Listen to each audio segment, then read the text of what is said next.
XFL, we're back. It's better than ever because it's The Rock at the helm. And what name me one bad thing that The Rock has done? You can't. All of his movies, all of his going back to WWE, going back to anything he's done, even his most recent game shows, they've all been good. And The Rock he really is the man to lead the XFL.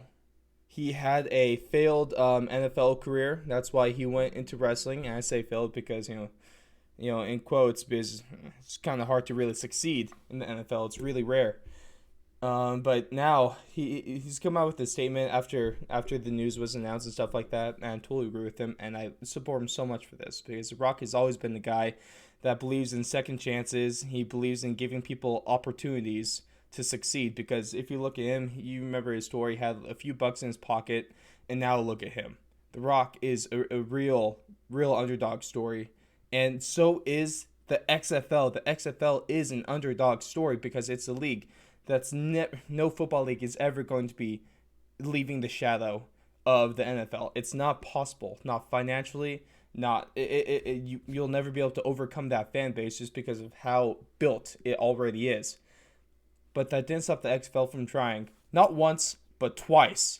Once wasn't as successful. The second one was way more successful. The only reason that the league stopped is because of a global pandemic that no one could have ever predicted. That league was going to be making upwards of $20 million in revenue.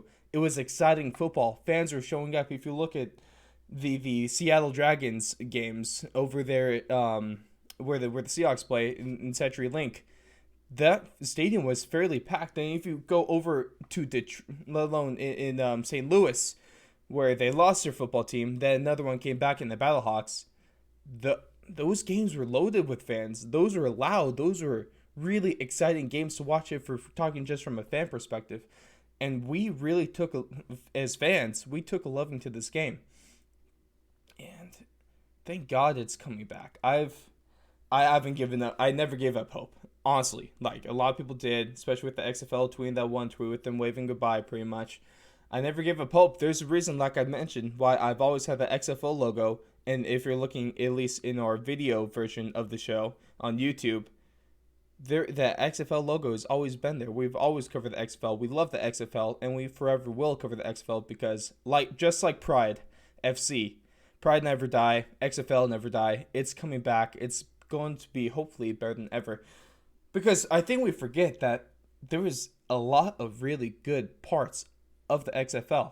We already talked about this. Go back probably like 10, almost 20 episodes by now, because it's been a little bit. But if you go back to those, like our Ode to the XFL, one of our XFL videos was the most popular in channel history at that time. And we're talking about why the XFL is so great. You're talking about, like, I guess, in-depth kind of looks at the game that we've never seen before. Also, you can't forget about the Beer Snake. Shout out Beer Snake. Shout out to the DC Defenders. Those fans were amazing. And shout out to Oliver Luck for being one of the best commissioners, because we all know Roger Goodell wouldn't have gone over and added a cup to the Beer Snake like Oliver Luck did. He is amazing for that. The fans are amazing. We get such an in-depth look at the league and what the players do with the instant interviews on the sidelines. We hear the coaches mic'd up. We hear the players mic'd up. The first XFL game ever, we had the Seattle Dragons and the DC Defenders, and there was a little scuffle on the field. Then one of the offensive linemen from the Dragons came up, and in the first game they're doing these immediate sideline interviews, drops the F-bomb on national television.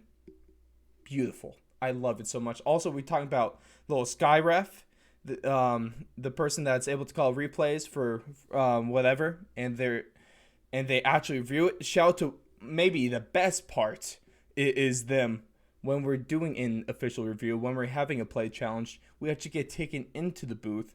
We see the replay official actually doing their job, and we hear them talking, so we actually get to hear what they're talking about. We get an in-depth look, almost a never before seen look at the process. And they didn't always make the right call. They didn't always make the best call. But at least, what the NFL doesn't do, at least we got to hear them explain their decision-making process and kind of guide us on their thinking. So even if they did get the wrong call, we could at least try to understand where that call and where their decision came from, which is a super big positive. And that's just, I just want clarity in my football. I don't want there to be some secret organization controlling all the rules in all the replays and just not telling the fans what's going on really. When the fans are left in the dark, everyone loses. And so the XFL, man, like I said, it's coming back. It's going to be great. And man, I cannot be more happier. I hope they keep the same teams. Shout out to the Houston Roughnecks because the uncrowned inaugural XFL champions. Let me remind you about that. And so you know. But thank you, Rock. You're an amazing person. I'm so happy.